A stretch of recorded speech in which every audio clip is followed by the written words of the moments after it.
अस्सलामुअलैकुम रहमतुल्लाहि व बरकातुहू। मेरे अज़ीज़ भाइयों और बहनों, आज एक अहम बात आप सबसे शेयर करनी है। एक ऐसी बात जो हम सबको सोचनी चाहिए, समझनी चाहिए और सबसे ज़रूरी बात, इस पर अमल भी करना चाहिए। आज हमारे दरमियान एक अजीब सी बात आम हो गई है। कोई कहता है मैं सुन्नी हूँ, कोई कहता है मैं वहाबी हूँ, कोई देवबंदी, कोई तबलीगी। मगर एक मिनट के लिए सोचिए, क्या अल्लाह ने हमें इन नामों से पुकारा? क्या नबी करीम सल्लल्लाहु अलैहि वसल्लम ने कभी इन लफ्ज़ों का जिक्र किया? नहीं। मेरे प्यारे भाइयों और बहनों, हमारी असल पहचान सिर्फ एक है, हम मुसलमान हैं। हम अल्लाह की तरफ से सिर्फ एक ही नाम से पुकारे गए हैं, हुव्वासमुल मुस्लिमीन। अल्लाह ने तुम्हारा नाम मुसलमान रखा। तो फिर हम आपस में क्यों लड़ रहे हैं? क्यों एक दूसरे को बुरा भला कह रहे हैं? जब हमारा कलमा एक है, जब हमारा कुरान एक है, जब हमारा नबी एक है, तो फिर हम इतने टुकड़ों में क्यों बट गए? याद रखिए, शैतान का सबसे बड़ा मक्र यही है कि वो मुसलमानों में तफरीक डाल दे। हम एक दूसरे से नफरत करें, एक दूसरे के दुश्मन बन जाएं, ताकि हम कमज़ोर हो जाएं। और जब हम कमज़ोर हो जाएंगे तो हमारे दुश्मन हम पर आसानी से हमला कर सकें। मेरे भाइयों और बहनों, अब वक्त आ गया है कि हम ये समझें कि हमारी असल पहचान सिर्फ इस्लाम है। कोई सुन्नी, कोई वहाबी, कोई देवबंदी, कोई बरेलवी होने से पहले हम मुसलमान हैं। आओ एक हो जाए, नफ़रतों को मिटा दे। जिस तरह एक मिसाली मुसलमान होना चाहिए वह वैसे बने। आपस में मोहब्बत करें, एक दूसरे की मदद करें और दुनिया को दिखाएं कि इस्लाम सिर्फ एक है और मुसलमान सिर्फ एक है। हम ना देवबंदी है, ना वहाबी है, ना सुन्नी है। हम सिर्फ और सिर्फ मुसलमान हैं और यही हमारी असल पहचान है। अगर आप भी इस पैगाम से मुताफिक है तो इस वीडियो को शेयर करें ताकि हर मुसलमान तक ये बात पहुँचे। अल्लाह हम सबको हिदायत दे और हमारे दिलों में एक दूसरे के लिए मोहब्बत पैदा करे। आमीन। मेरे अजीज़ भाइयों और बहनों, हमारी इस बात को सिर्फ मैं ही नहीं बल्कि हमारे इल्मी और बुजुर्ग उलेमा भी समझते आए हैं। और इसी सिलसिले में हमारे मुफ्ती सलमान अजहरी साहब ने भी हमें ये समझाने की कोशिश की है।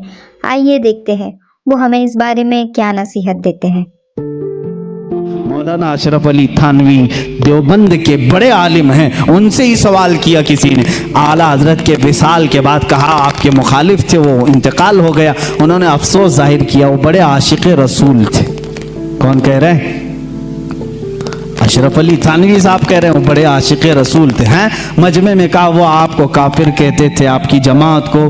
तो उन्होंने तकफीर की, उन्होंने बरदस्ता कहा। मौलवी अशरफ अली थानवी साहब की ये बात भी हमने नहीं छापी, देवबंद से छपी हुई है। चाहे तो किसी को मैं दिखा सकता हूँ, ये चीज़ें मौजूद हैं। उन्होंने लिखा, कहा अपने मुरीदों से, मियाँ मौलाना अहमद रज़ा खान साहब अगर हमको काफिर नहीं कहते तो वो खुद काफिर हो जाते।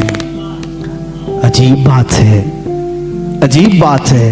इकरार भी है फिर इसरार भी है।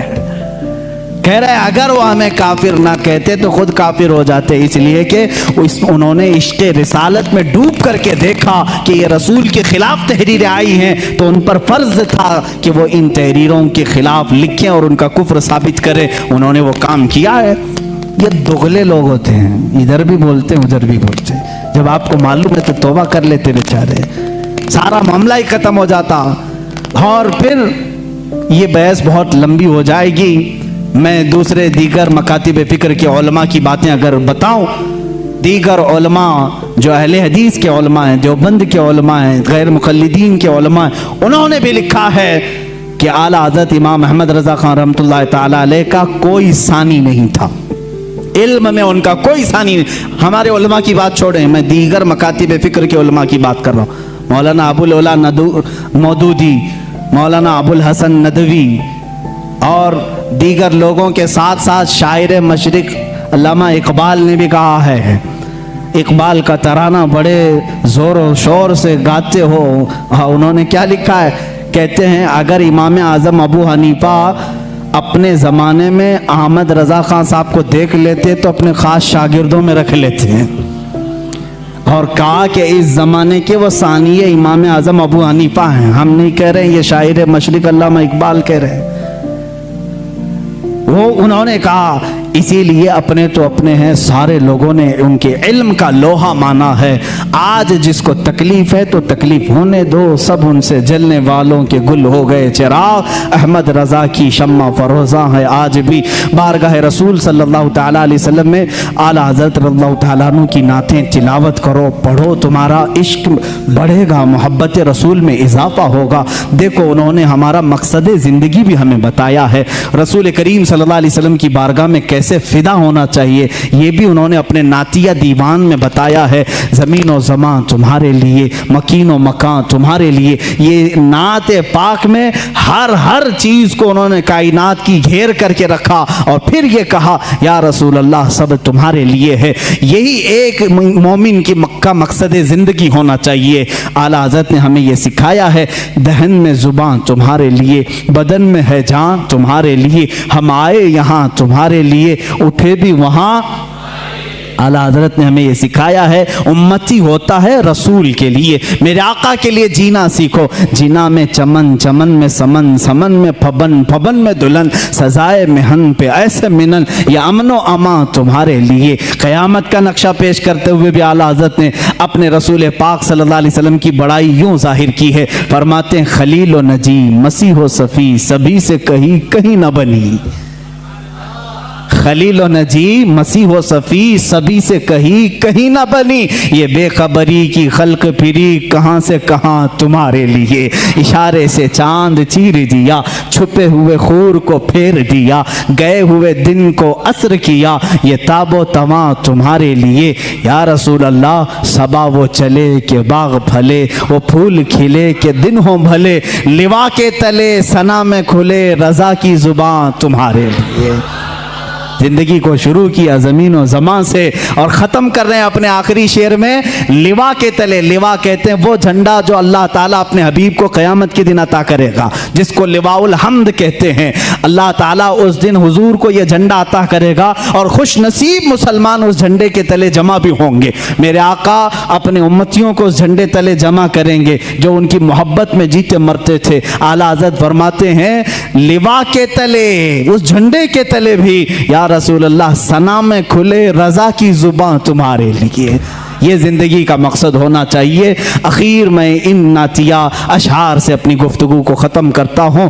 आला हज़रत रहमतुल्लाह ताला अलैह ने बारगाह रिसालत का एक ऐसा अदब भी हमें दिखाया है और सुन्नियों को जगाते हुए भी कहा है, सूना जंगल रात अंधेरी छाई बदली काली है, सोने वालों जागते रहियो चोरों की रखवाली है, आँख से काजल साफ चुरा ले यहाँ वो चोर बला के हैं, तेरी गठरी ताकी है और तूने नींद निकाली है, सोना बन है सोना पास है, सोना जहर है, उठ प्यारे तू कहता है मीठी नींद है, तेरी मथी निराली है। आला हज़रत ने फरीज़े तबलीग भी अदा किया, उम्मत को झिझोड़ करके कहा उठो, ये देखो ये पूरा सूना जंगल है, रात अंधेरी है, छाई बदली काली है, सोने वालों जागते रहियो अब चोरों की रखवाली है।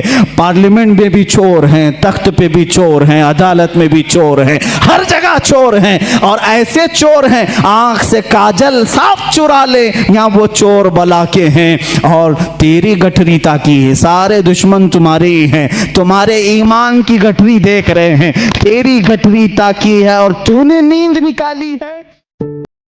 मेरे अजीज भाइयों और बहनों, अगर आप भी इस पैगाम से मुताफिक हैं और चाहते हैं कि ये बात हर मुसलमान तक पहुंचे तो इस वीडियो को लाइक करें, शेयर करें और हमारे चैनल को सब्सक्राइब करें।